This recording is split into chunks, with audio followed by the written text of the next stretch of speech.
Bonsoir à toutes et à tous, ici Laurée Dubois pour les Sommes de toutes les peurs.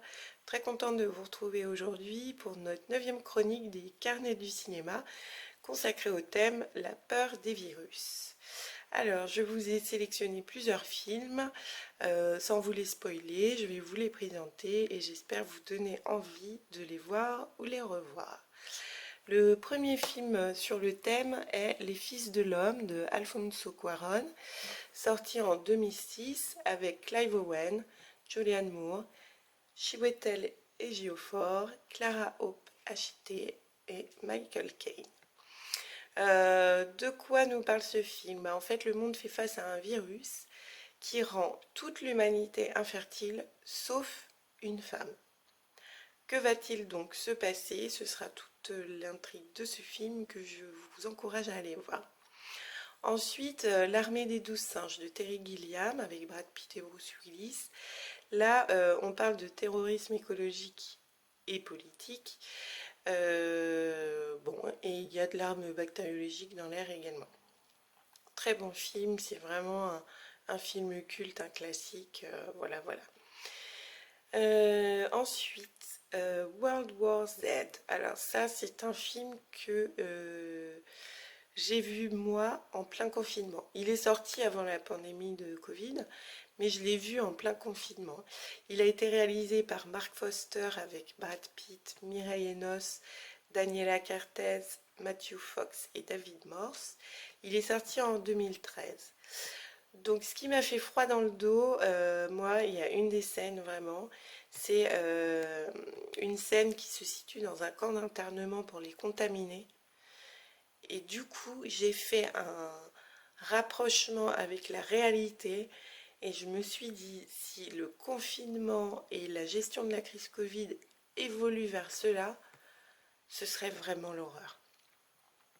Donc je me suis projetée et je me suis posé la question, si un tel dispositif était mis en place, quel serait le choix des gens en fait? Est-ce que les gens iraient vraiment dans ces camps en ne sachant pas quand ils vont rentrer chez eux, comment ils vont être traités, comment ça se passe là-bas?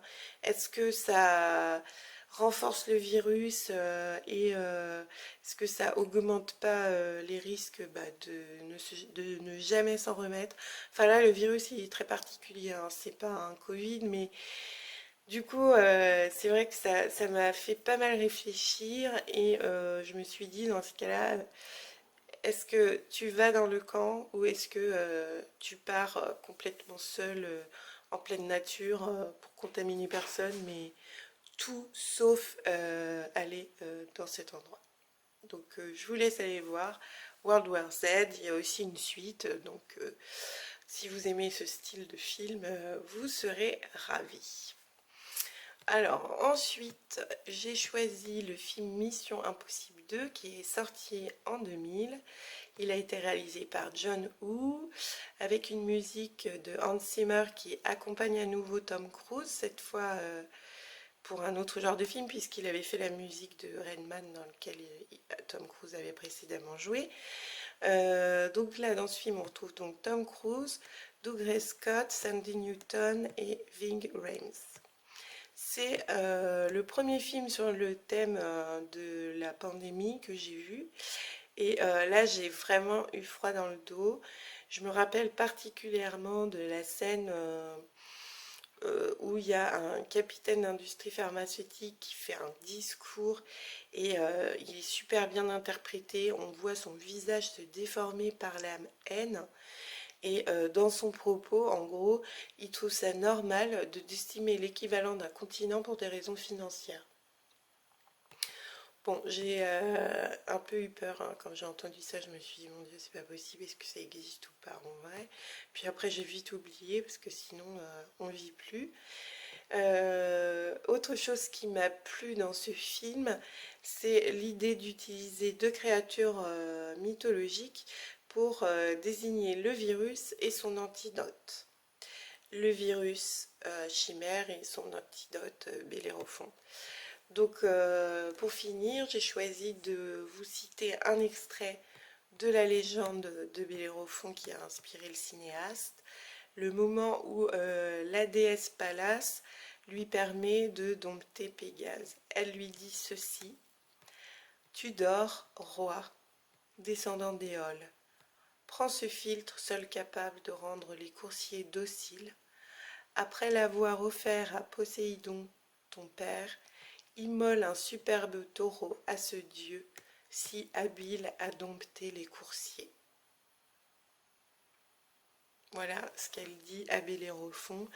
En fait, c'est pour lui permettre de dompter Pégase, cheval ailé magique qui va lui permettre d'abattre Chimère. Du coup, pour conclure, je vous dirais que la découverte du vaccin Pfizer ou Moderna n'a sans doute pas été aussi poétique et mythique, mais voilà, le savoir humain a permis de trouver une parade contestée par certains, attendue avec beaucoup d'espoir pour d'autres. Ça a permis à nos enfants de regagner les bancs de l'école, peut-être pas dans les conditions idéales telles qu'on aurait pu le souhaiter pour eux, et à tout à chacun de reprendre petit à petit les rênes de sa liberté. C'était Laurie Dubois pour les Sommes de toutes les peurs. À bientôt!